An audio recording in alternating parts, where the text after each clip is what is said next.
British journalist Piers Morgan has publicly thrown his support behind Puerto Rican superstar Bad Bunny following intense backlash over the artist's headline performance at the Super Bowl halftime show. Morgan, often viewed as aligned with conservative viewpoints and supportive of former President Donald Trump, surprised some observers by pushing back against the wave of criticism directed at the singer.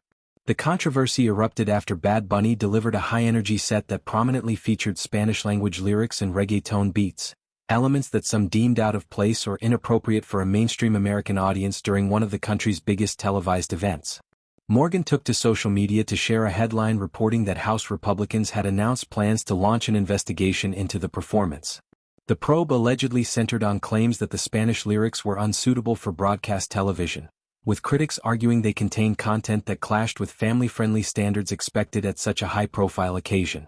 Rather than joining in the outrage, Morgan used the opportunity to deliver a sharp, sarcastic jab at the critics.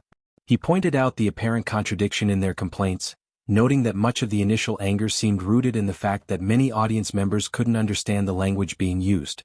If the lyrics were truly the issue, he implied, the inability to comprehend them should have lessened rather than amplified the uproar. His comment highlighted what he saw as hypocrisy, outrage over words that went over heads, yet somehow still provoked strong reactions. This wasn't Morgan's first intervention in the debate. Earlier, he had openly criticized Trump for harshly condemning the halftime show. Trump had taken to his social media platform to declare the performance absolutely terrible, labeling it one of the worst in history. He described it as making no sense, serving as an affront to America's greatness, and failing to uphold standards of success, creativity, or excellence. Trump's remarks came shortly after the show concluded, catching widespread attention and fueling partisan divides. Bad Bunny, born Benito Antonio Martinez Ocasio, had brought a distinctly Latin flavor to the event held in Santa Clara, California. His set incorporated reggaeton rhythms and Spanish vocals, marking a bold cultural statement in a space traditionally dominated by English-language pop and rock acts. The 31-year-old artist has long been a vocal figure in both music and politics. His recent album, which earned Album of the Year at the Grammys, solidified his status as a global force in Latin music. Beyond his chart success, Bad Bunny has been outspoken against certain U.S. policies, particularly those related to immigration and deportations under previous administrations. He publicly endorsed Kamala Harris during the 2024 presidential election, positioning himself as an advocate for progressive causes. This political stance likely contributed to the polarized reception of his Super Bowl appearance, with some viewing it as a celebration of diversity and others as a provocation. Morgan's defense extended beyond mere sarcasm. In various discussions and interviews, he challenged critics who framed the all-Spanish performance as disrespectful to non-Spanish speakers. He emphasized that the United States has no official language, countering arguments that English should dominate such national spectacles. This perspective clashed with commentators who insisted the halftime show should serve as unifying, broadly accessible entertainment rather than a platform for cultural specificity. Some detractors, including prominent media figures, accused the choice of alienating large segments of the viewership and even drew broader cultural comparisons, suggesting it reflected a loss of traditional American identity. The investigation pushed by House Republicans added a formal political dimension to the cultural debate. Lawmakers cited specific tracks performed, including one with explicit themes, arguing that the content crossed lines for primetime television.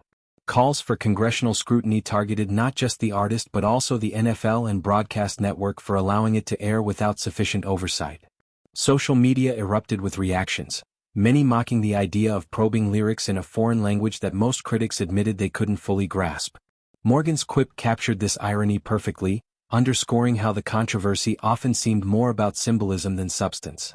Bad Bunny's performance represented a milestone for Latin artists on one of America's largest stages. Reggaeton, a genre blending hip-hop, dancehall and Caribbean influences, has grown exponentially in popularity worldwide, yet its explicit nature and non-English delivery can still spark discomfort in conservative circles. The artist's decision to perform primarily in Spanish was seen by supporters as an authentic representation of his heritage and a push for inclusivity in mainstream media. Detractors, however, viewed it as exclusionary or even defiant toward traditional expectations. Morgan's willingness to critique Trump on this issue, despite his general alignment with similar viewpoints, highlighted a rare point of divergence. It also sparked broader conversations about free expression, cultural representation, and the role of politics in entertainment. As the backlash continued, figures across the spectrum weighed in, with some praising the show for its energy and innovation while others decried it as divisive. The episode illustrated ongoing tensions in American society over language, identity, and who gets to define national entertainment standards. Ultimately, Morgan's support framed the criticism as overblown and inconsistent, urging a more open-minded approach to artistic choices. Bad Bunny's set, far from diminishing his stature, reinforced his influence as a boundary pusher in music and culture. The debate over the halftime show served as a microcosm of larger discussions about diversity, language, and the intersection of politics with pop culture in contemporary America. Whether the investigation proceeds or fizzles out, the event underscored how even a musical performance can ignite passionate, multifaceted reactions across the political and cultural landscape.